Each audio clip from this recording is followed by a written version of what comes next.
Picture this, two guys trapped in the South Charleston Public Library.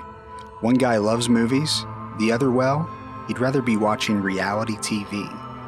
Can they survive each other's films? Find out on Real Opposites, a library podcast about movies. Hosted by Josh and Aaron from the South Charleston Public Library.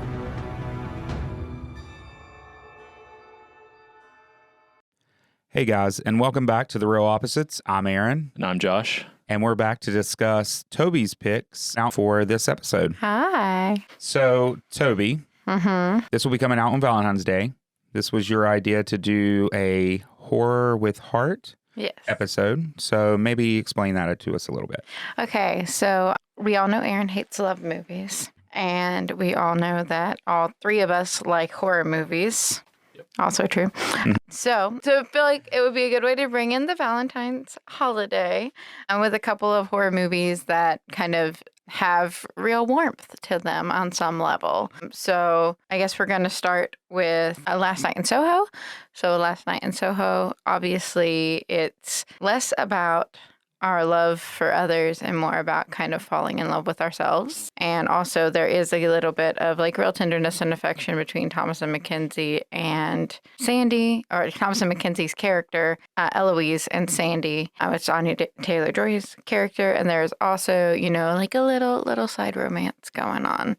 But really, like the core of the love story is about Eloise finding herself and loving who she is. So that's kind of where we're going there. And then Train to Busan, well, we'll talk about that after the break. So, all right, back to you guys. What did you think? Aaron, who's never seen either of these, what did you think of Last Night in Soho? I thoroughly enjoyed it. Oh, okay. This movie is really good. I will say with the whole, it did have that side romance a little bit, but it was very side. That wasn't the focus at all. Very side in that you're like, the whole time you're like, boy, she has other stuff to deal with. Right. She has stuff going on, buddy. But he's a sweet guy. He is. He's very sweet. He's there from the very beginning when she arrives. Yeah. Super understanding. Offering to help. Yeah. And you think it's like somebody else trying to pester her. Yeah. Because or take advantage or something. Yeah, because in the beginning, the driver is trying to like keep her in the car and things like that. Yeah. So, I mean, very sweet guy. And most people would have left her throughout this movie. I mean, that's real love. He gets stabbed. Yeah. So he does get stabbed and nearly burned to death. Right, exactly. I don't know. I really liked it. It was, even in the beginning, it's a little slow in the beginning, but it's supposed to be. And even in the slow part, it's very engaging. You're kind of figuring out who she is and her trying to make her way into the fashion industry that she has went to school for. And then when it picks up, man, it picks up. Yeah. And it is intense to the last second. Yeah. Once it gets going, like once she really, Eloise enters the mindscape of the 60s. Yeah. You know, which I think is like 65, I think. It really just doesn't stop. Like, and like as her visions become more intense. Right. And Edgar Wright, who directed it, who did like Shaun of the Dead, Hot Fuzz, and Baby Driver. Oh, that's right. You told me about that. Like I love those movies. He does like a great job. Like even in just the opening titles, where it's just kind of panning around her bedroom, kind of like the opposite of Crossroads in a lot of ways. It's how like a normal teenage girl would like get ready for a big trip. You know? But like he shows like who she is. Right. In like a very short period with like no dialogue. You see all the kind of retro posters and her clothes and just her whole setup. Like she's really stuck in this era to begin with. Right. Before she even enters it later in the film. And then you know, they have the little vision where she sees her mom in the mirror and it's like, you know everything about her pretty much right away. Yeah. And it's really great storytelling. And I did like that because unlike some other ones where I've had to guess what was going on, I knew she sees like her mom, and so she's away connected to something otherworldly, and it just set it up perfectly that when stuff started happening, I wasn't like, "What's going on?" Yeah, I just knew, and that's like the hallmark of like a good director, is that, or a good writer, is that it's not like delivered with clunky exposition, right, or just really flat kind of writing. It's like it's there right up front visually because this is a visual medium, so we just show you right there, like what's going on, where the movie's going to end up going. Right. In a lot of ways, but it doesn't give a lot away. It just kind of sets up perfectly. Yeah. And where she's at. And I think it did it in a way that it's not even like shoved in your face. Mm-mm. Like it is just part of what's happening right Yeah. there. It's very simple, but it's very plain and there. And then you get a little bit more backstory when her grandmother comes in and talks to her, and they're talking about her mom and her mom's experience in Soho. Right. Back in the... No, her mom, it would have been like It would have been like later than that. like maybe the 90s or something. Yeah. So, I mean, you get some more information, but most of it is delivered in the first few minutes. Well, and with the camera. That kind of subverts the initial, like, oh, she sees ghosts. Yeah. Because she talks about her mom kind of going crazy Right. with the city. So it's like you kind of get this, oh, is this a family history of like schizophrenia? Or is she really seeing what's going on? And so I love the way they kind of toy with that line. They're like, is this all in her head? Is this all in her head or is and it I think real? they do that throughout the movie. Yeah. And they do it well. And because really up until the end, you don't really know. You don't really know for if sure she's what's just happening. imagining all this. Like, Right. is she just dreaming? Or is this, it turned out, it was really like she does have some sort of like a connection of some sort. psychic connection. Yeah. Yeah. And I think you get a lot of information in the beginning with the grandma, and you're learning all the past, but it is done in just a simple conversation that doesn't seem forced. It's not like they were like, let's get it all in. Yeah, It just seems like a normal conversation that they would be having because she's going to It just Soho. lures you in. Yeah. Yeah. They do it really well. And then, like I said, once it picks up, man, it really picks up and it gets intense at times. Yeah, like the more horror aspects of it, like when all the men are breaking through the walls and like she's really kind of losing it. And, Right. Like, the chase the Halloween through the city. Yeah. That's a good one too. And, like the Halloween party and everything. Yeah. It's just, he's definitely like pulling from like Dario Argento a little bit, but I'm not the biggest fan of Dario Argento. I think he uses color really well, but that's about it. And I think like people like Edgar Wright in this or like De Palma have kind of done what he was trying to do much better than he ever did. I, of course, don't know I like those the people. new Suspiria a whole lot. Yeah, the new one was really good. The original. So I The think, opening in the original is fantastic, Yeah. but then it just kind of... I think it's Giallo films in general. Like it's just a different sensibility. It is. So Dario Argento is a Italian director of horror movies in the 80s. For those of you That was his prime. uninitiated, that was his like prime. I mean, he still does stuff, but that was he just put out a movie like 2 years ago or something. I think it was just this Or year or this last year. It generally got pretty good reviews. Yeah. But I haven't seen it. But he's known for his use of color and stuff, and so a lot of The music is usually pretty trippy too. Like he gets Goblin to do the scores for a lot of his older films, and I also don't know who Goblin is. it's like synth kind of like. I don't know, they did the Dawn of the Dead score for the original Dawn of the Dead, okay. so it's kind of like that kind of feel. Yeah. the very. So like when you see a movie with like very saturated color that uses color to separate reality from fiction, like that kind of stuff, a lot of that draws from Dario Argento's films. Okay. Well, that's cool. But also in a similar boat, I appreciate the contributions he's made to the genre, but I just don't like most Giallo films. Yeah. Me too. I've tried so hard to like Argento and Lucio Fulci. I like the technique, like the camera work, the lighting, the scores are generally really, really good. But my God, the writing is so clunky and they're so thick all over the place, which is kind of the appeal of Italian horror films. Is they're just like throw everything at the wall and see what sticks. Right. But I think at the end of the day, I want something more focused Yeah. and concentrated. But anyway, sorry. So So in other words, this is a great example of what we do want out of something. What Yes. what a good Giallo film should Right. be, and it's like it takes like it has all that imagery and like the soundscape and the kind of trippiness of Italian horror, but it does it with like a really concentrated effort to tell a clear and concise story with like really great actors delivering knockout performances, and Yeah, I thought everybody did so great in this movie. yeah. And it's just, I don't know, this movie, I didn't have to guess what was going on. Like I said, it's intense, it's slow in the moments it needs to be, but there's still stuff going on to keep your attention. Yeah. Like there's never a a dull moment in this movie, Well, even when it's slow. it's a suspenseful like thriller, right? And it's like a mystery. So even when it's slow, you're trying to unravel like What's going on? why are we here and why are we seeing the things that we're seeing. So did you see any of the reveals coming? Like who the older man was or the landlady? Did you see any of them before you got to the moment that they were revealed? I don't think I did with the older man. Yeah. Did you think he was the guy? I don't know that I thought about it much, Okay. but I think right before he got hit that I thought he was that guy. I didn't like when I first saw it. I was just kind of, I think because he draws you into her head so much, and you're kind of with her as she's experiencing all this.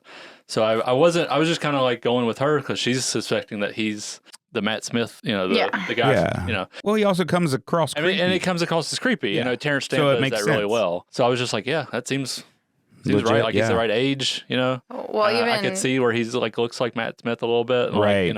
And then I didn't see the twist until like maybe right before it happened. Once she gives her the tea at the end, I think is it tea or coffee? She drugs her. Oh, that with the old lady. So the whole time I thought this lady is connected somehow. Oh yeah. But it did not occur to me that she was Sandy until the end as well. Yeah. But yeah, so I mean it didn't.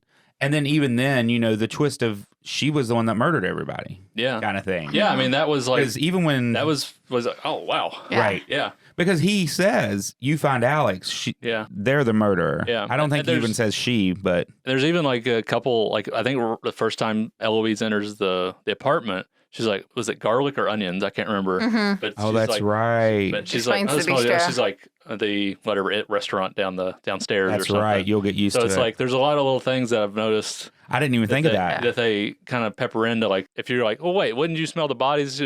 But if you go back and watch it, nope, she just covers it up with a lot of different scents. But also, I mean, they're like 50 or 40 years old or whatever. So right. Like, nobody's...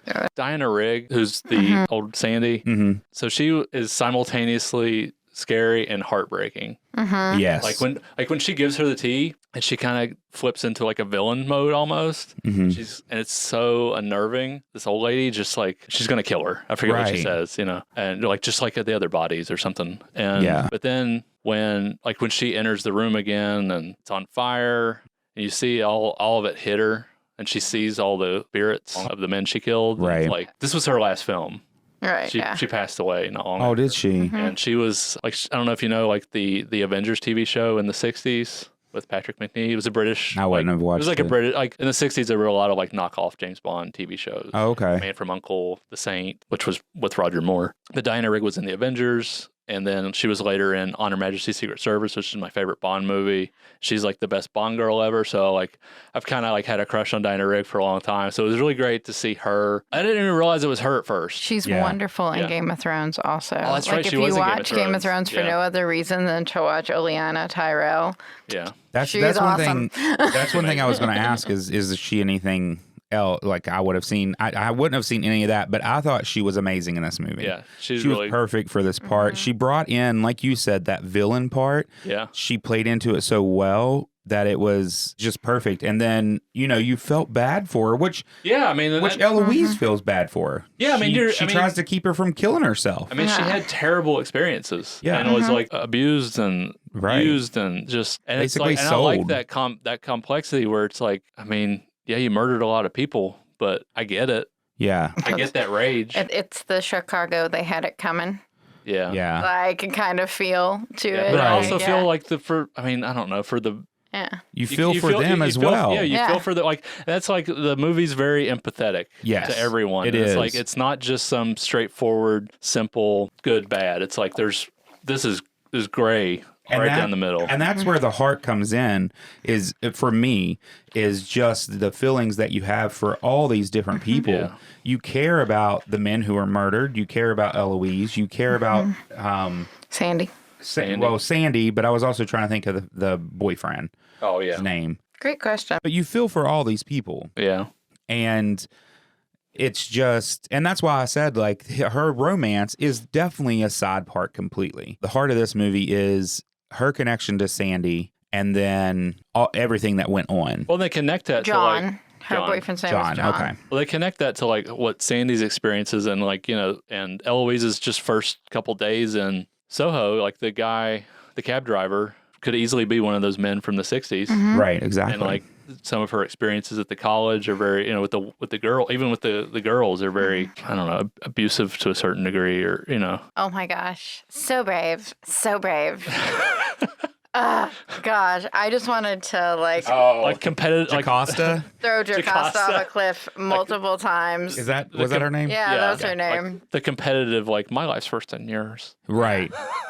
She had already told Jocasta that her mom had passed. Yeah. But then they're talking with a group, and Jocasta brings it up, and she finally releases that, yeah, she committed suicide. Yeah, yeah.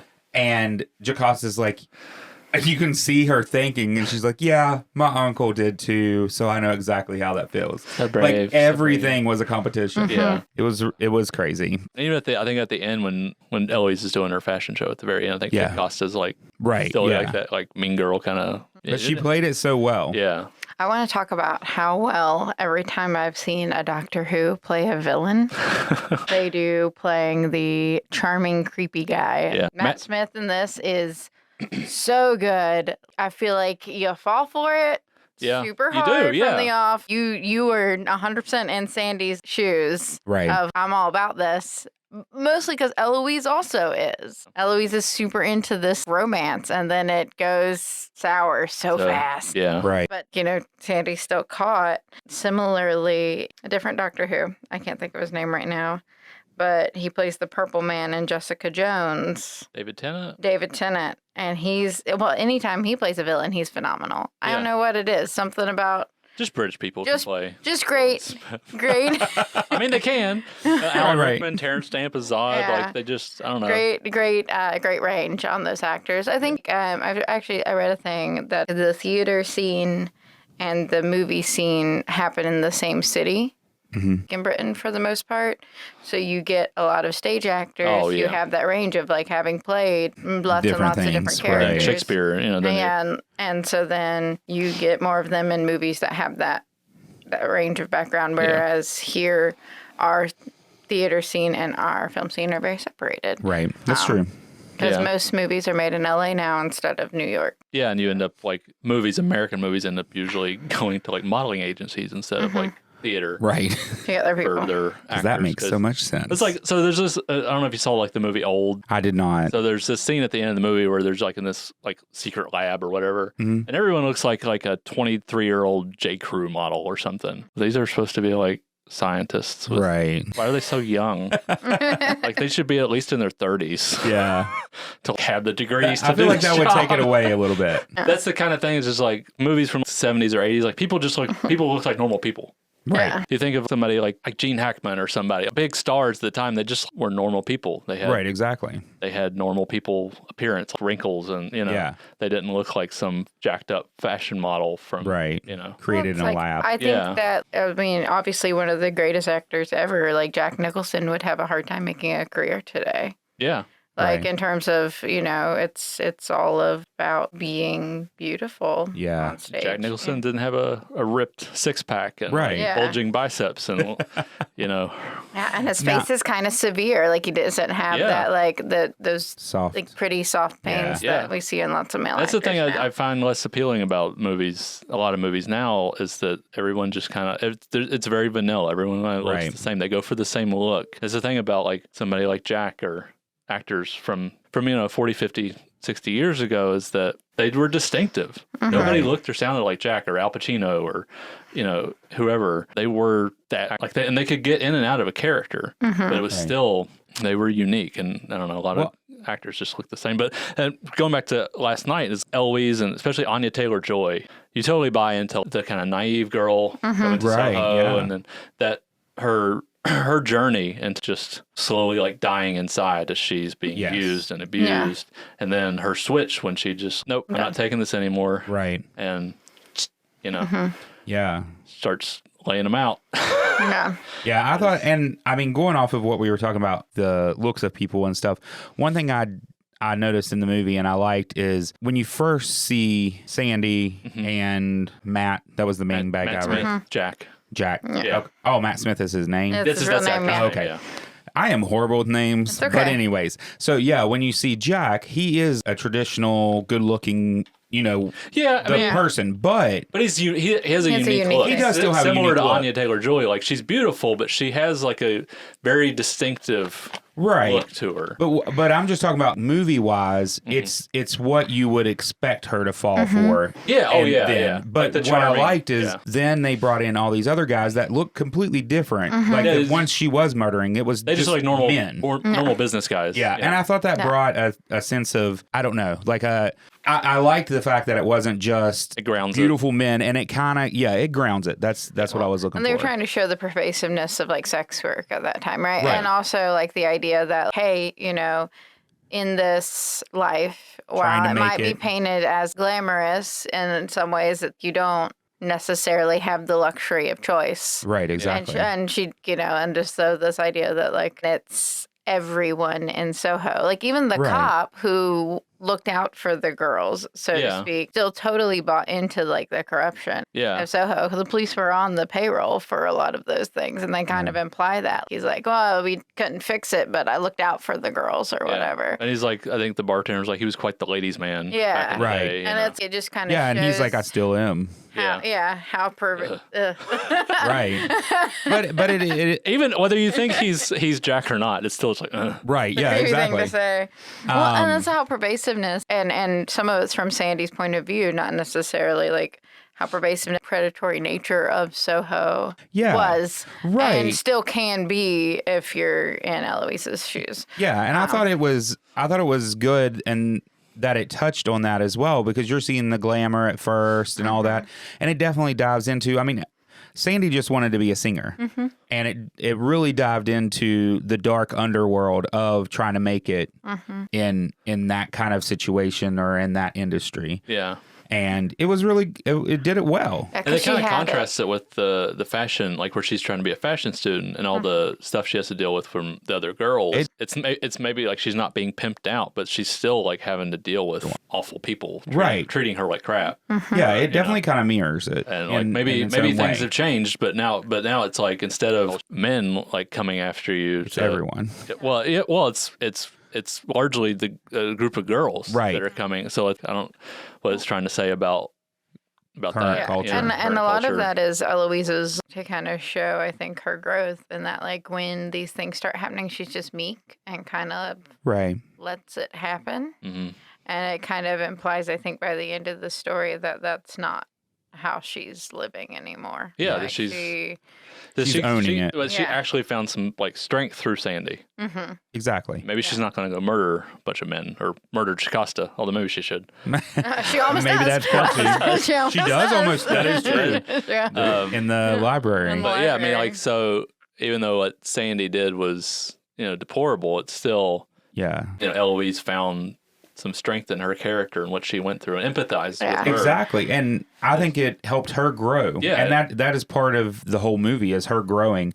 But talking about that, like you feel that for Sandy and stuff, at that end scene when she's sitting on the edge of the bed and the fire is just around her. yeah, it's so it is heartbreaking. Yeah. It is. And you feel so bad for her. because she also, you can see it, she feels bad for what she did. Yeah. But she also says it had to happen. I had Yeah. no but she felt like she they didn't have a forced choice. no other me into choice. this. Yeah. And but man, that was a heartbreaking scene. Just Yeah. that fire enveloping her, but at the back of your mind, and that's why it plays with you emotionally, is because in the back of your mind, you also know John is laying downstairs dying Yeah. because she stabbed him. Yeah. So it's just that kind of thing where you're pulled in so many directions, and I like stuff like that. Well, I think it's one of those things that makes you see how love warps your perception. Right? Because you do kind of fall in love with Sandy, and not like Right. in a romantic way, but like you're in Eloise's shoes. Like you want to protect her. You Right. want to Yeah. stop these bad things from happening to her. You want to, at one point, because Eloise believes Sandy has been murdered, you want justice for her. Right. Yeah. And so like you've gone into this thing loving this person, and then then you're exposed to the flip in their personality of this person is not who I thought they were. It's because it's so short of a time, it's hard to reconcile. Like it kind of takes you into a place that's not necessarily comfortable because you're kind of simultaneously being like, oh, she's a murderer, but also, like you were saying, is simultaneously like, oh, but life did her so wrong. I don't want her to suffer, you know? And I think that's part of it is Eloise becomes so connected with Sandy, and you were talking about how she thinks she was murdered. It's because she is so enveloped with this person, so in love with who this person was, that's how she sees what happens. When in reality, Sandy's covered in blood because she murdered somebody else. So that throws your perception off, and it's just part of that falling in love with something that you think is one way, and it's totally different. And it's different. I thought that's really well done. I'd like to talk about how the doll scene where the I'm a little puppet kind of scene where Anya Taylor-Joy dead eyes through the whole dance was so brilliant because it's like contrasted with Eloise's panic of wanting to help. Yeah. And like Anya Taylor-Joy is just consigned to like being a puppet, and it's perfect song choice. It was beautiful. Like she's so good in everything that she's in. If she's in a movie, I watch it. Like that's all. Yeah, she's an amazing actress. That's all I need to know about the movie. The menu, she's great in The Menu too. I haven't seen that yet. It's on my list. You'd like both. Both of you guys would like that a lot. It's a lot of fun.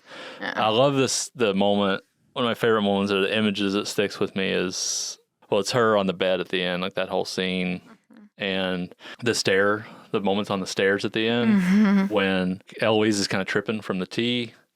And Sandy's coming up the stairs with a knife, and the song's hitting, and she starts seeing like this forever staircase that and she starts going back and forth between Sandy, like young Sandy, and the way she plays that, I just love that moment. That moment's like, this is like that. This is a movie moment. Yeah. Right. There's no other, like, you can't do this. And there's like a tenderness, and she's like, I'm going to kill you, but like there's almost, I don't want to. Right. It's like she doesn't want to do these things, but like society and her experiences is pushing her. Yeah. She feels trapped. Well, she's been psychologically broken by it. Like, when she says they killed me, she's not lying. Like they killed the innocent, sweet parts of her who would never do these things. Right. And like what is left is this vengeful And that's part of it is, she was murdered in her own sense of way. Her as a person. Yeah, herself. Her sense of self was murdered. Was definitely murdered. And that's the thing that she's not trying not to let, I think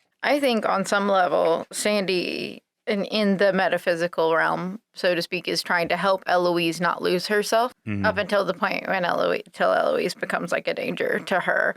And whether that's Eloise's psyche showing her, like letting her see these things to help her, or if it is the ghost of who Sandy was, so to speak. Yeah. That's like kind of speaking to her.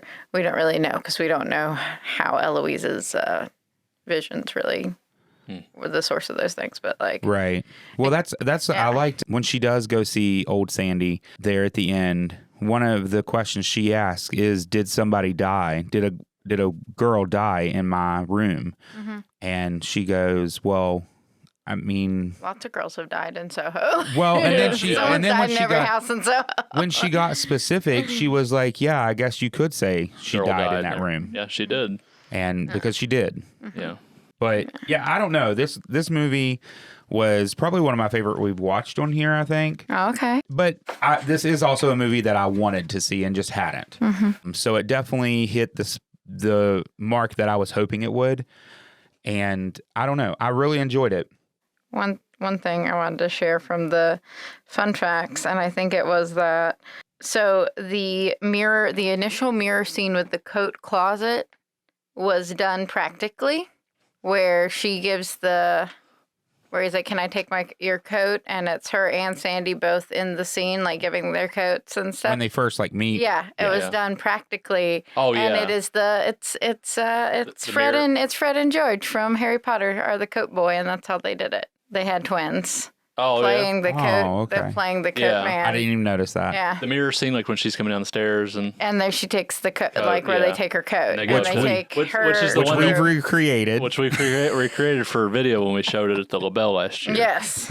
with Travis and I. Yeah, they did. It's fun to watch like mirror scenes in movies because that's typically how they do it. And I like that he went back to like that old technique of you just get twins because there's a really good one in a cut scene from Terminator 2. Mm-hmm.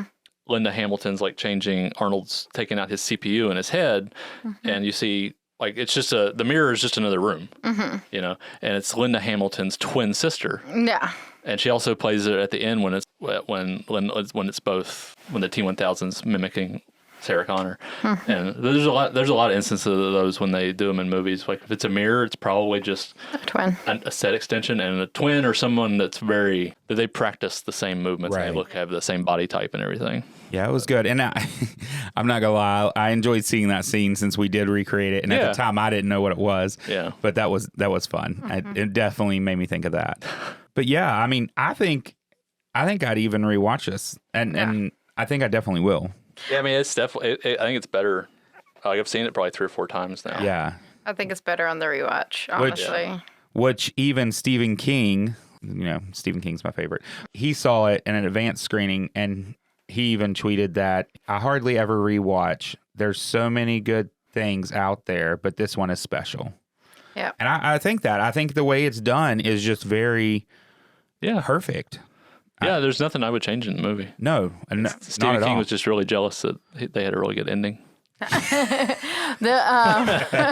like, oh man, they ended this movie really well. I guess like George Miller saw a early release screening, and that's how she got Furiosa. He saw Anya Taylor-Joy in an early, before it was released screening of. Yeah, because this was movie. delayed for COVID, I think. Last That's night, how they so- got away. Well, Anya Taylor-Joy, George Miller, who directed Mad Max, all the going Mad Max all the way movies. back to the first episode. Yeah, to the Furry Road. Charlize Theron and Mad Max. So they're doing a prequel about Furiosa, and Anya Taylor-Joy is playing Furiosa, and George Miller cast her Furiosa. because of this, because he saw her in this. And I think Chris Hemsworth is also playing Immortan Joe, the bad guy. Okay. This prequel. I think it's supposed to come out next year. That'll be fun. Super excited. I thought everybody in this movie was great. Yeah, like I said, if she's in it, I watch it. The Northman, great. Yeah, she's great in it. Queen's Gambit, great. I think I've seen She's great in Split. That was like the first, and The Witch. Those The were the Witch. first 2 movies I remember seeing her The in. Witch is one of my favorite movies ever. Yeah, she's awesome. She's just a great actress. Emma, great. Yeah, that was really good. Yeah. I haven't seen Radioactive, but I want to see it because it has another girl in it that I watch everything that she's in pretty much. I haven't heard of that one. It's the Marie Curie movie. Oh, okay. It's got Rosamund Pike in it. Oh, okay. I like her. I like her a She's lot. great in Gone Girl. You were mentioning a second ago that about it being delayed for COVID, and I saw that the end credit shots of just deserted, empty central Oh, London. yeah. Those are Edgar Wright.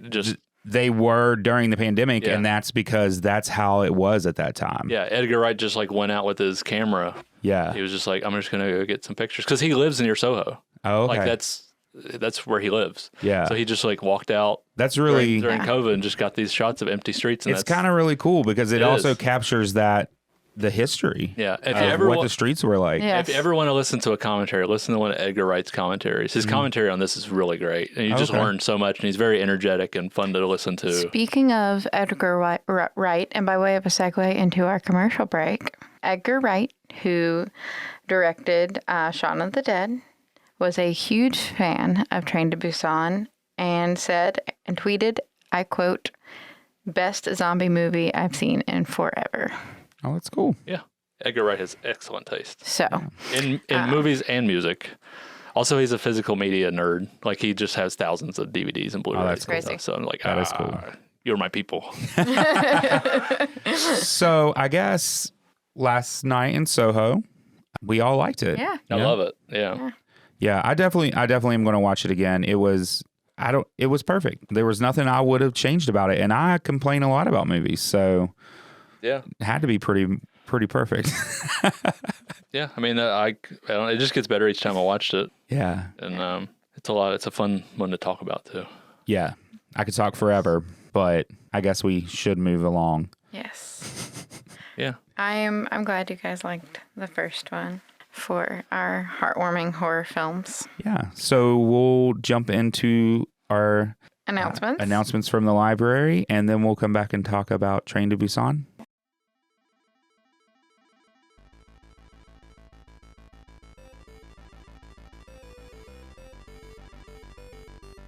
All right, coming up in February, we have on February 4th a Community Creative Space Sewing Workshop. On February 6th, the Community Creative Space Glass Etching class. I believe both of those may be already booked out by the time of release, but keep your eye out on our calendar for the next time we have great events like that. On February 21st, we have Cozy Coloring. It's just a time to come get together with other adults and color and listen to some music. And then February 27th, our book club will be back with an artist of the floating world, and we will meet at 6 p.m.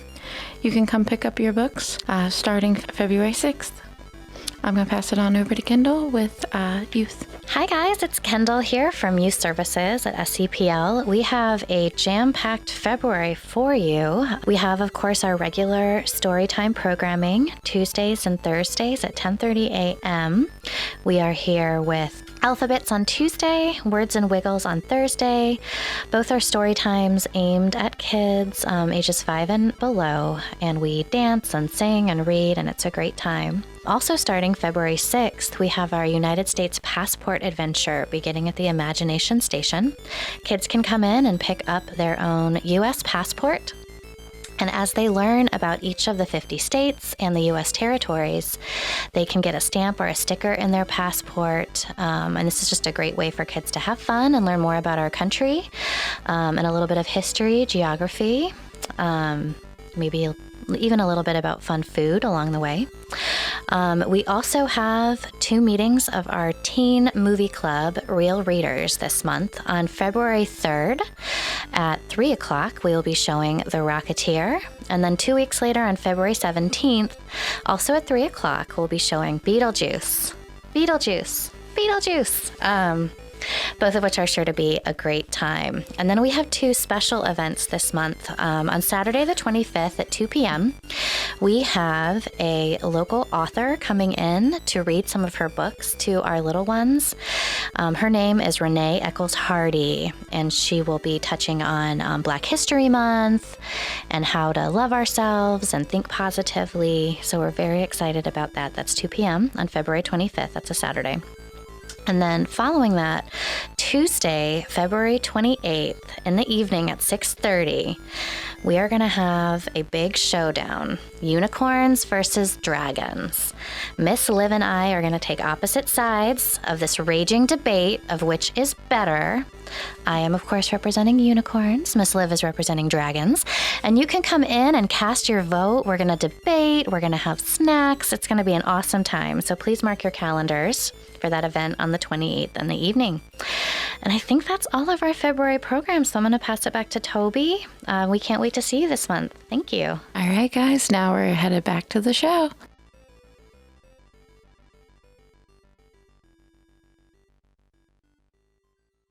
All right. So we're back from our messages from the library, and we're just going to go ahead and jump into Train to Busan. Toby, why this movie? Okay, so again, taking different routes and different ideas about love and mixing them with, in this case, lots of gore and fast zombies. This is a family movie at its very core. This is a movie about a estranged father and his daughter, and a father learning to follow through on his promises and to repair his relationship with his daughter before it's too late. Which it kind of is. Which it is kind of is. And it's kind of his fault. It's too late also. Oh, yes. Both from like the point of view of she's, getting older and she has started to see that he never comes through for her, but also because his company has started the zombie apocalypse, unbeknownst to him, but in a way that is they definitely clue you in like, hey, by the way, this is his fault. Yeah.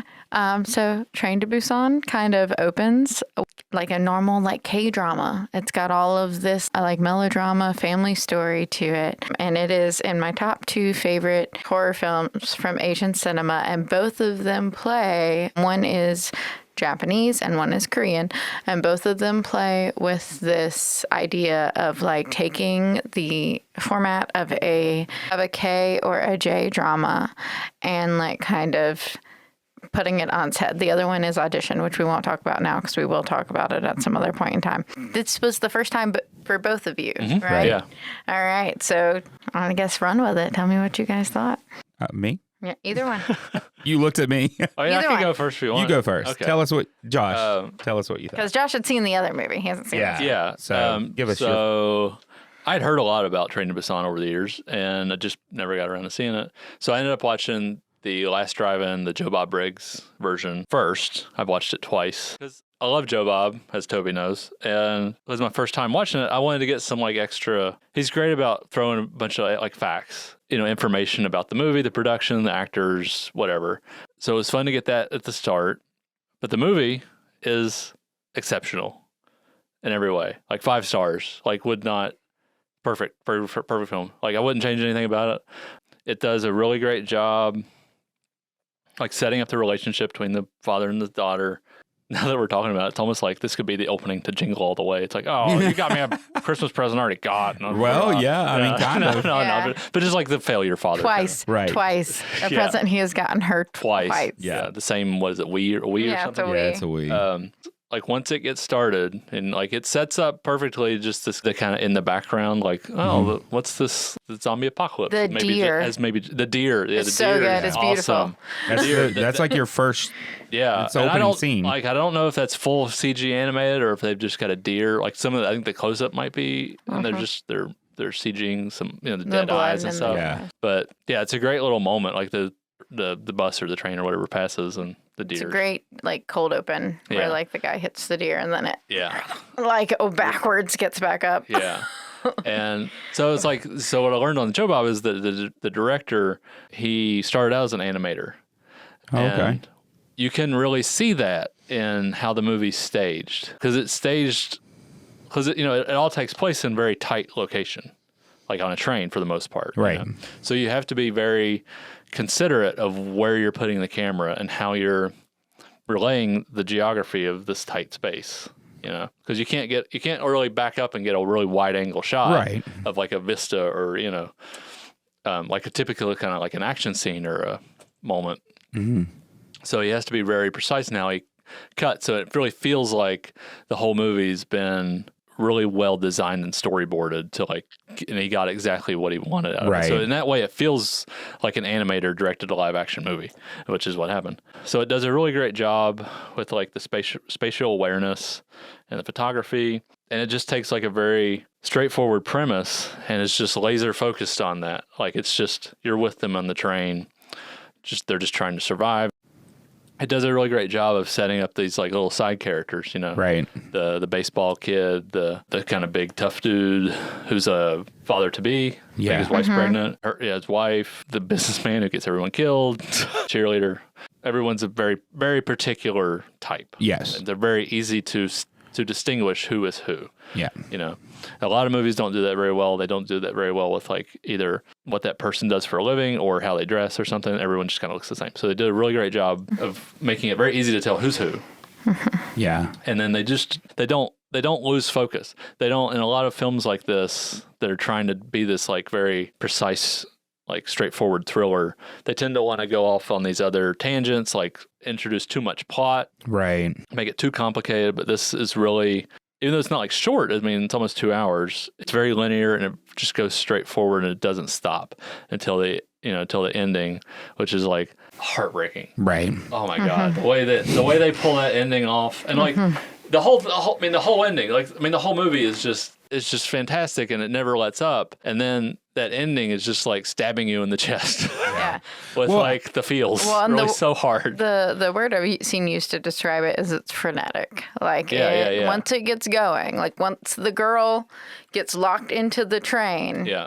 and she's like like scrambles on all like weird dance zombie, it just goes and goes and goes and doesn't stop. Like it's like you get a little bit of like what's going on there, but it's after she turns, it's over. Like and it's like it's paced really well. Like you have ups and downs. Like it'll be like a really intense scene, but then it'll kind of come down for a little bit as they kind of catch their breath, and then something else will happen, some other incident, and they'll have to either chase to another car or do something to get just survive.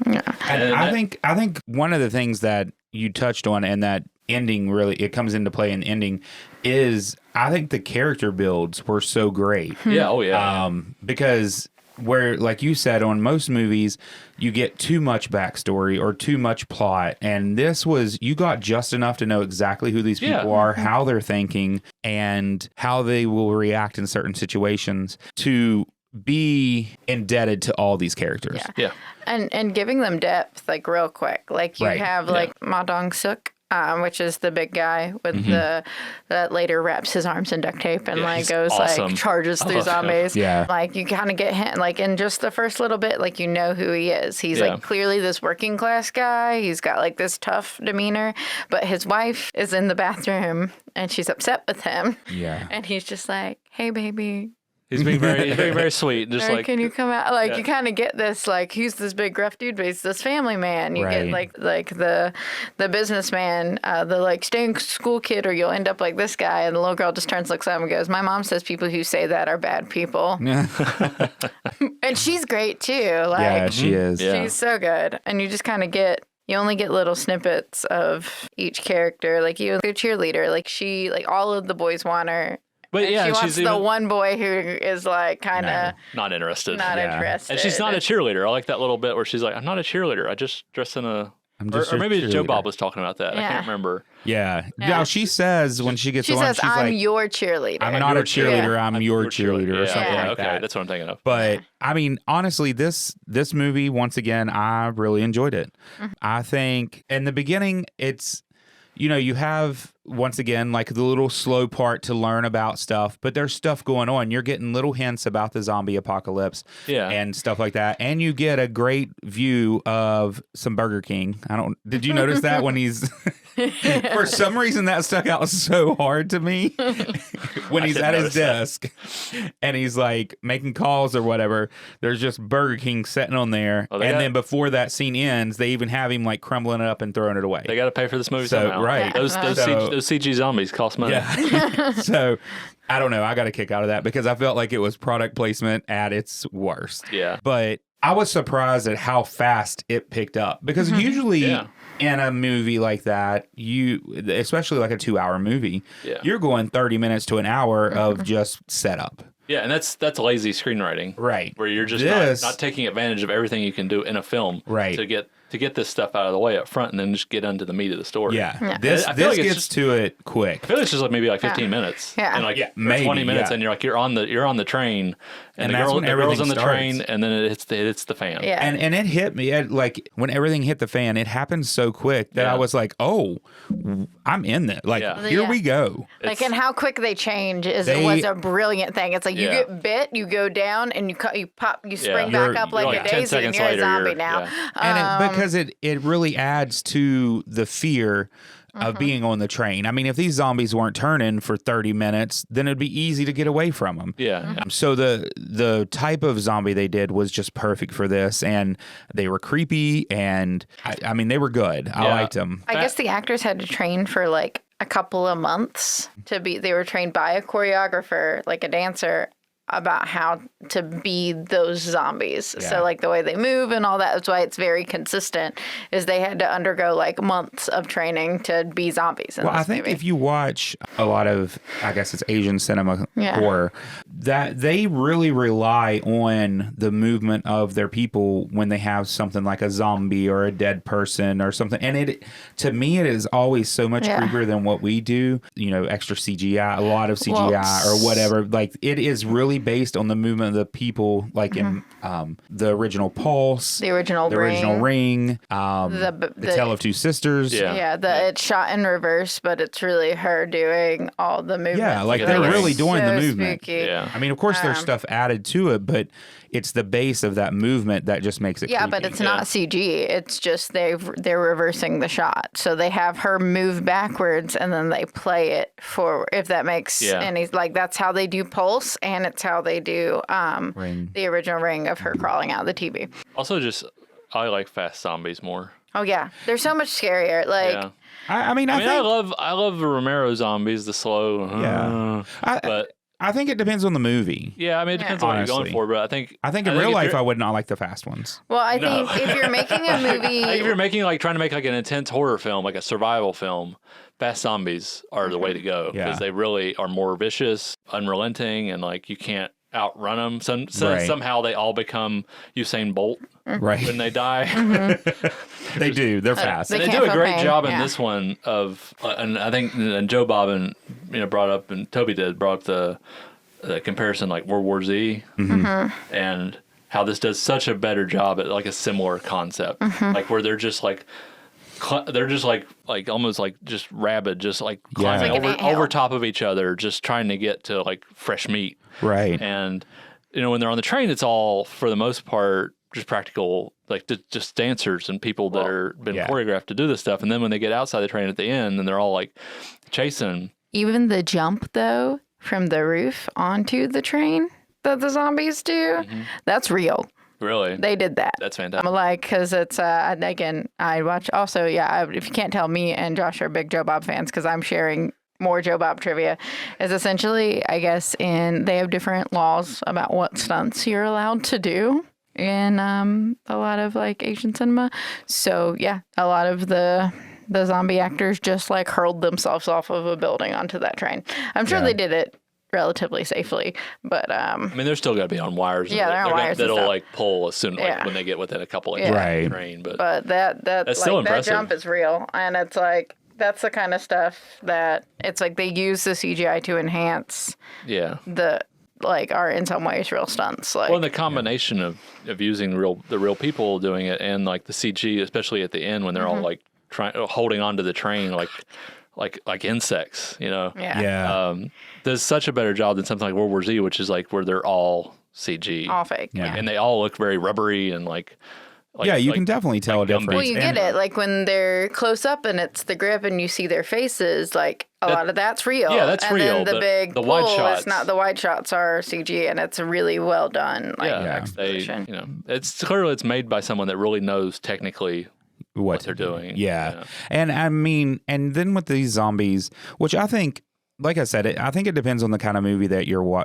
making as to what kind of zombies you want. There is, like in Romero and stuff like that, the slower zombies, there is also a scary factor in the fact of these slow zombies are still smart enough that it's dangerous. In a similar way, it's terrifying because it's just like this horde and they won't stop and they won't go away. Right. And it's like, I think if you're trying to make more of a contemplative zombie movie, the slower is probably the better way to go because like in the original Dawn of the Dead where they're talking about, like why are they coming to the mall? It's like they're us.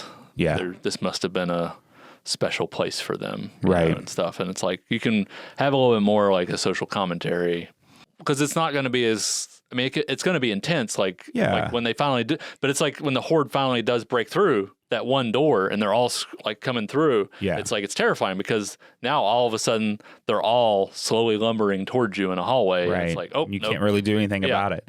But I also liked with this movie with the fast zombies. I mean, of course, like I said earlier, they work perfect for this movie.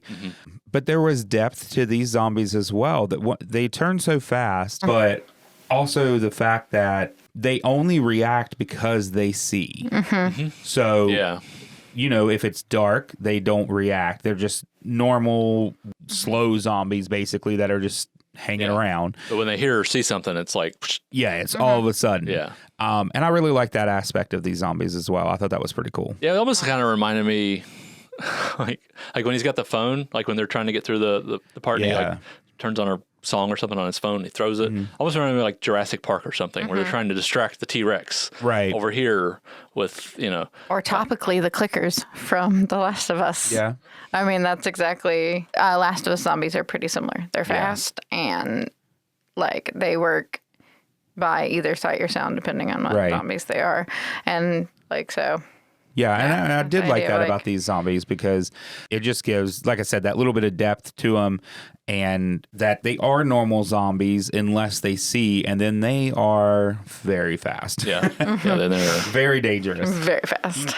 There was a point in the movie, and it's probably just where it's a longer movie, but it seemed like the story was wrapping down, and I was like, okay, we're at the end. And then when I realized it wasn't the end, me being someone that doesn't like movies, I was like, there's more.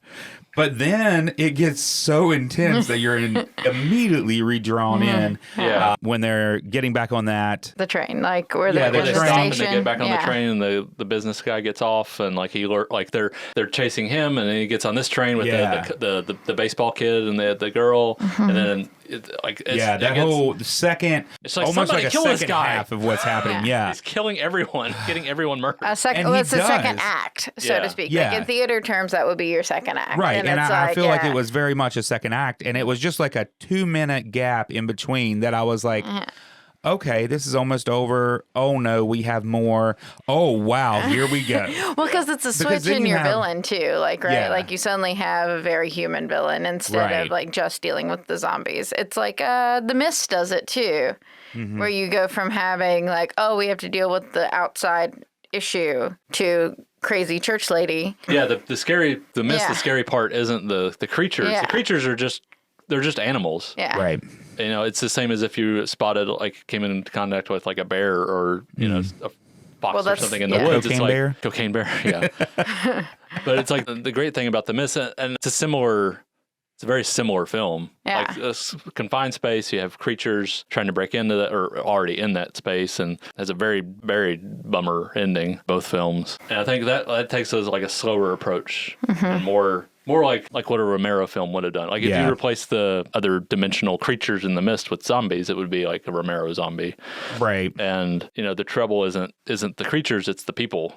Well, I mean, people are the problem. That's the inevitable plot of every zombie media, right? Is that the issue isn't what happens to us after we're dead. It's the cruelty we inflict on ourselves and others while we're here, especially in high stress situations. It's how we react to that kind of situation. You know? Yeah. People panic, people that are like calm and just take control of the situation, and people that just kind of get everyone else riled up. Yeah. And, you know, you have people want to pick sides. That's the whole people are stupid, panicky animals concept, right? So like the Men in Black quote. Yeah, like a person can be smart. A person is smart. People are dumb, panicky, dangerous animals, and you know it. Yeah, exactly. And but this movie relies on the people, and that, like I was talking about, the character development of them.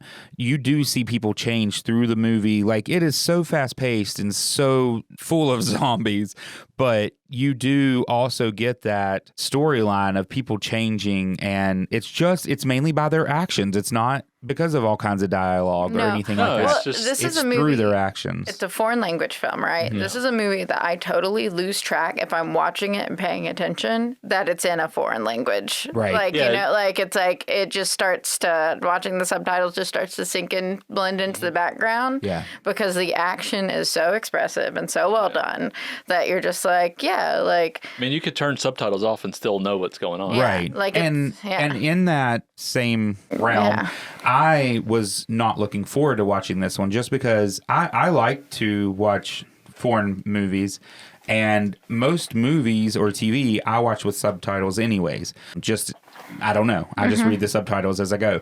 But knowing I had to watch a 2-hour movie and really pay attention because I had to do subtitles, I was not looking forward to it. But like you said, that action draws you in so much. You're staring at the screen, so you see those subtitles. Like it's not even a job to do. Like it is just, it happens naturally. Well, and I think from the animation, that again, the director was an animator, that it just, animation, when it's well done, you don't really need the dialogue. Yeah. I think this could be a silent film, like you were saying, or just, you know, have not even bother with the subtitles. If Buster Keaton made a zombie movie, it would look like this. like be able to feel everything that's happening. Yeah. And I adore this movie. Yeah, It's it's one of really my And it does a great job once again of pulling at your feelings. Oh my Yeah. god! Yeah, the Because you ending like is people, you just hate like- people, and then that ending, it even- is so heartbreaking. Maybe like the second time I watched it, just the film, not with the Joe Bob yeah. bit, and the ending was still because I was like even connecting it even further back to the start, and he's like kept his promise to kind of keep his daughter alive, and, Right. and it's just like Yeah. the slow turn when he's got that smile and his eyes are going white, Yeah. and it's just like, oh my god, And That was getting- was an awesome scene oh my too. god. And you're getting the feed of like your life flashing before your eyes too, like from him, and you're kind of getting all these like little happy moments, and as he's like slowly becoming a monster, and you're just like, Yeah, it was. I really like that scene. beautiful. But it's just so heartbreaking because you see a change in him for sure, because he was somebody, as I think the little girl said, like, you only love yourself Yeah. and you only care about yourself, and you see him start helping people through the movie and things like that. And then when the big tough guy gets bit and is dying, like, now he becomes the sole caretaker to help a pregnant woman and his little daughter. Yeah. And but then you get to the end and you get the feeling that he's going to stay with his daughter. Like, Oh yeah, she's getting her wishes fulfilled. He's finally following up on a promise of staying with her. And then he doesn't even get to fulfill that promise because he gets bit and turned by that horrible businessman that made me so angry through the movie. Like, everybody, like, that movie could have stopped when they all got on that train had he just not been He's a horrible He's person. definitely like the Mrs. Carmody of this Yeah. movie. Like, someone should have just taken him out Right. early on. Like, Yeah. If I'm ever in a zombie apocalypse and somebody like that, I'm taking them out because just gonna they push him cause problems. Push him into the horde. Yeah, like they do. I did. Which one lady tries. I mean, yeah, and I think there's a part where he's even like, he's trying to accuse the dad of being bit. And Yeah. he's like, and it's just like, it was just get him definitely kicked bringing out. back like the Mrs. Carmody stuff, like them, yeah, they, that's what happens in these movies, like they. yeah. People are, that Yeah. kind of paranoia that is kind of inherent in our, Yeah. brains. But that right there is exactly when they could have ended the movie, or they would have survived because Yeah. he could have just let everybody in the car and it would have been done. Yeah, that would have been it. He could have survived. Everybody would have survived. Yeah. But he was also his own demise. Yeah. But that's in another heartwarming kind of aspect. Ma Dong-suk, again, the big guy, who's my favorite part of this movie, by the way. Like, Oh, he's great. He's Can so good. Can I mention something here Yeah. real quick? So he does like there's the part where they're going through the train car and they're like wrap their duct tape. their forearms up with duct tape and like I don't know I think the dad's got like which was smart. yeah, and it's like really smart. That was smart. I love the ingenuity of zombie movies Yeah. too. Like when people are like, we only have this, so we need to MacGyver Right. some cool stuff to survive. And so there's a part that I was like, oh, I got so giddy. So he gets like a zombie, and he's like punching him or whatever, and trying to get in there. And he gets one, and he does an Arnold neck snap. And he like gets him by the neck, and he goes, Oh, yeah. and he snaps his neck like Arnold used to do in his action movies. And I didn't even think I of thought that. that was so funny. Well, he's an action movie guy. Yeah, and he's yeah. a combat trainer. Yeah. And actually, Oh, wow. Gong Yu, the dad, that guy was his personal trainer. Oh, And okay. so he was kind of a recommendation, I guess, from Gong Yu that Okay. you should audition this guy for this film Yeah. because he knew he was an actor and like he had done other stuff, but like Gong Yu was like he would be great basically for this, Yeah. and so he kind of brought him in. Yeah, he's fantastic. Because Gong Yu is like not so big here, though he is in Squid Game. okay. He had like a backlog of Korean like K-drama and like Korean films behind him because he's pretty, for lack of a better word. So that's a very stereotypical in Korea, like good looking man. Gong Yu is, whereas the bigger guy doesn't necessarily meet that like standard of like handsome within like Korean culture. So he kind of had him brought in. It's kind of nice that he is now starting to get more roles because of that. And he was in Eternals as well. Pretty sure he's, not that that's a great movie, but he's good in it. I just like him. Yeah, I mean, he got to be in a everything, he got a big payday movie. so. He's got to be in several good big movies. So Yeah, and he has like just terrific presence on the screen. Like immediately you see him and it's like, I just like this guy. yeah. Yeah. He's just like has a face that you just like, yeah, he seems really cool. I want to be by him in the zombie apocalypse. He seems like he was going to be useful and help me to stay alive. And he was beating him up. Yeah, I love it. I mean, that whole part where they're going through the train. He was like, "You take this bat, you take this shield. I got my fist. You gotta get a shield. No worries." and like in a lot of movies, like I don't. Punches, like I don't really buy them, but I bought those punches. Oh, like, 100%. They look like, I don't know, like, because sometimes, like, I mean, it used to be. It like, looks like he hits like a hammer. Like that's in like Hong Kong films back in the 70s and 80s, like if you died, it was like, okay, fine, whatever. Like they would just full on punch and kick and hit. Like if you watch any Jackie Chan flicks from the 80s, like they're not really pulling a lot of punches, and so it was that's what it felt like. It felt like, oh man, those look like they're connecting. Yeah, those look like they hurt. And I think he did a great job in that, which, I mean, it's one of the heartbreaking scenes when he gets bit and he's holding that door back for other people to, and he like tells his wife, like, this is our kid's name. And it's heartbreaking. Yeah. But then the scene of him fighting off the horde just to give them more time was beautiful. Like he was doing everything he could and throwing these big old punches. Like, I just really liked that scene. I thought that reminded me of, I don't know if you guys have ever seen the Poseidon Adventure, the original one with Gene Hackman and Shirley MacLaine, or not Shirley MacLaine, I blanked. Somebody else. I mean, it's got a huge ensemble cast. Yeah. Shirley something. Anyway. But anyway, there's a scene where Gene Hackman has to like hold on, like he has to hold something together. It's been a while since I've seen it. And that always stuck with me as a kid, is like he's going to die sacrificing himself so that everyone else can get through this corridor or something. And Shelley Winters. Shelley Winters. And that reminded me of the Poseidon Adventure, like that kind of just willingness to sacrifice yourself for. Which he was bit and he was already turning. He was, but he used his last minute to but do something good. The guy that you're first introduced to on the train that comes across like he's got some issues going on, and kind of homeless man. Yeah, he looks kind of homeless. Yeah. He does the same thing when those trains, which by the way, I loved that with the trains when it crashed and they were like trapped on the train. Oh yeah, that was fantastic. All that, all of them on the windows and stuff, the zombies. But he does the same. The window crashes through. Yeah. And the dad had made it out, but the pregnant woman and the child is still there. And he sacrifices himself completely. He has not been bit at the time to hold back the horde as much as he could so they could escape. And then all those windows just crash in and you know what's happening. Good. And then those zombies come up over the train. And because I thought, okay, now they can escape. He held them off long enough. Yeah. But then they come up over that train. I was not expecting that. And I was like, oh man, we're still going. Yeah. Like we're still running. And that's like, I think they did a really good job doing little character arcs like that. Like they have him in the beginning. He's so afraid. Yeah. He's like, everybody's dead.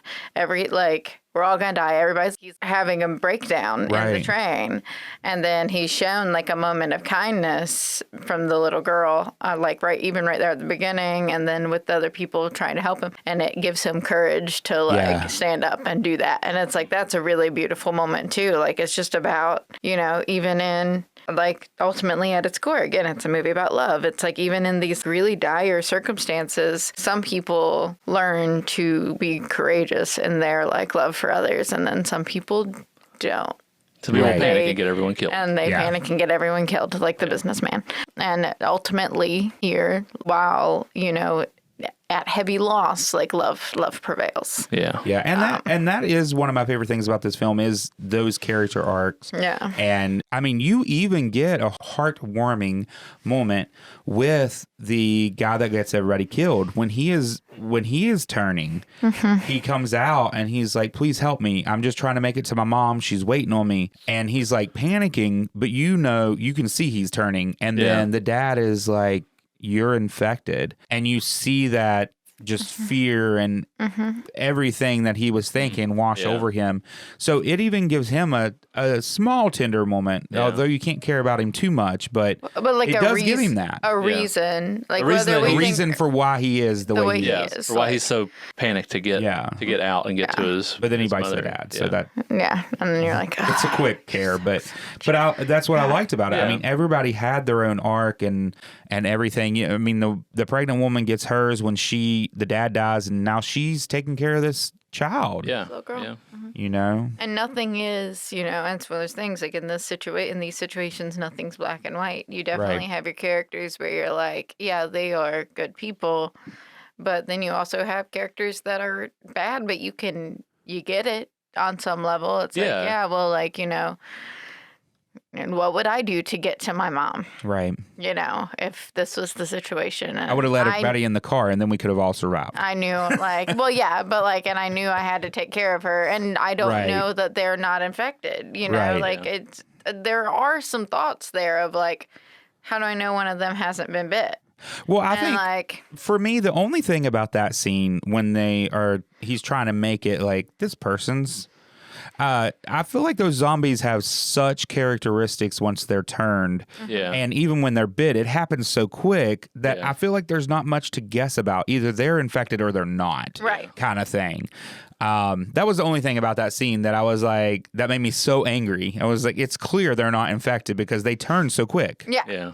But But when people still in those Then kind of maybe situations, not everyone turns that quick. The girl who first got on the train, it wasn't fast. yeah, I guess that's true. and they're in the situation, they don't know they're in a horror movie, so their paranoia is up is on 11 right now, and so he's just kind of feeding that, and but That is true. Once again, crowds. Yep. yeah, crowds, you can't trust crowds. Crowds are the scariest thing in the world to me. Oh, yeah. Yes. You ever been to a Black Friday back in the day? Oh yeah, yeah, it's not- Because I've seen people toss large TVs over their head, and it's crazy. I've seen people toss babies. Yeah, pretty much. I needed this 40-inch TV. Take my kid. Oh, this is back when they were tube TVs. Oh, okay. I've seen some women that a woman that you would think could not handle a TV at all, pass 3 of them back. This is like and I when- think she was like 95. This is when a mother sees her kid trapped Exactly. underneath of It was that kinda- under a car. She's like, the adrenaline rush, and she can lift the car. I mean, maybe it was the same thing. Like her daughter needed a TV. But yeah, crowds are crazy. It's pandemonia. It's like it's crazy. All right. I guess we should talk about the ending since it is so very heartbreaking. Just that's a beautiful shot. Like the little girl holding on to the pregnant lady. Oh, And the then, very end. The very end. Yeah. Man, I And thought they were she's- really going to shoot him. Uh-huh. Yeah. When they said that, I was like, man, this movie's taking no stop. We about to go full miss. Yeah. I thought, I was like, all right, here it goes. It's almost more heartbreaking, though, like how close he was to being able to, Hear that song? Yeah. well, that, and also like to be with his dog. You know what I Right. mean? Like they almost made it. Yeah. They were so close. They were. And then the only thing that saves them is that girl is singing that Sing song. a song. Yeah. Yeah. They hear her And- singing And that's kind of sad too. yeah. But man, yeah, when they were walking through that tunnel and they said, we can't determine if they're infected, he was like, kill them. I was like, whoa, Yeah. it's happening. Yeah. And then do you hear her little voice pipe up? Yeah. singing? And I like that it just So kind of sweet. stopped there. Like, Yeah, that's a Yeah. you perfect know ending. that the military's got them. They're going to be They're safe. Yeah, you don't need like a wrap up about the zombie apocalypse because Right. the focus is on these few characters story. and this story and that And little them girl. making it. Well, Yeah. and you've heard like through the story that Busan is a safe zone. Right. Yeah. And so like you kind of get the feeling like at the very least they're going to be okay for the next little while. Yeah. Yeah. Now, in the larger scheme of things, who knows? Because the zombie apocalypse is clearly moving quickly. Right.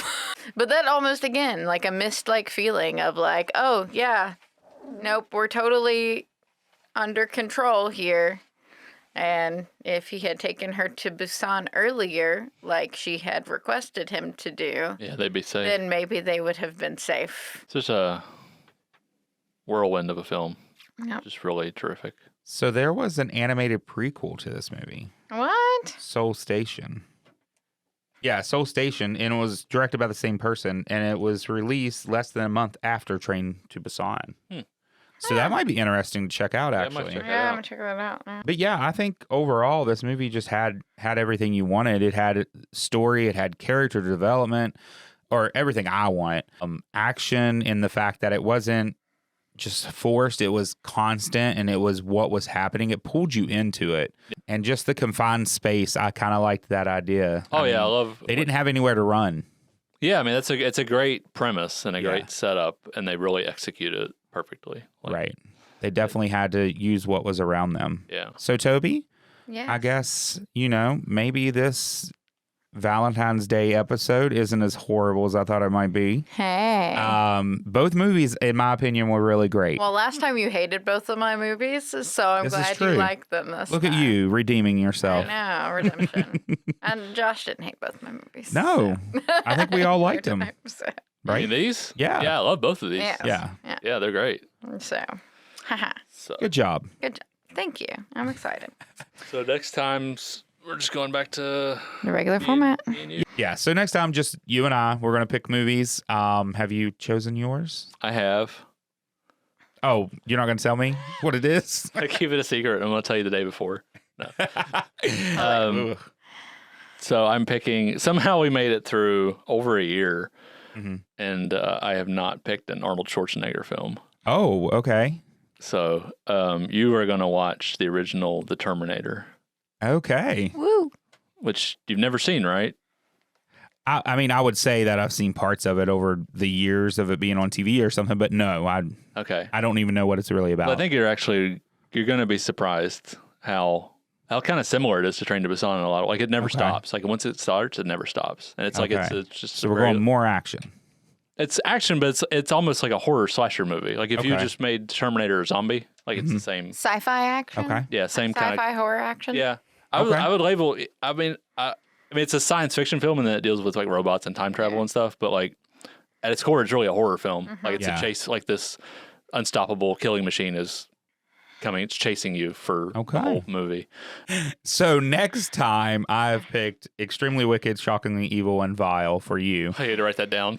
I did. I wrote it down right here. I'm totally reading. reading it. I can never remember it. But it is the Zac Efron Ted Bundy, Bundy movie. film. Okay. I think you're gonna like it. I hope you're gonna like it. It kind of goes the way of My Friend Dahmer, where it's more about the person than the murders. Which I like. Which I the- like that. They tend to like overemphasize the killings. Yeah, and we not- already know about it. Yeah, not the motives or not the the psychology of the killer. Yeah. Okay. So that's my pick for you. looking forward to it. And I guess we'll, come back on the podcast and talk about those movies. And then after that will be our live episode. No. We have one more. Of one more, then we're doing the And then we'll do the Herd Con. live Herd Con. And who knows, someone might show up in this next episode, We Right. might have a special guest in this next one. Arnold. Arnold might show up here. Might show up and, want to be included in this podcast about his first big break movie. Well, that would be great for us, It would be. Well, I guess that brings us to the end of this episode. So until next time, I'm Aaron, I'm Josh. and this has been The Real Opposites.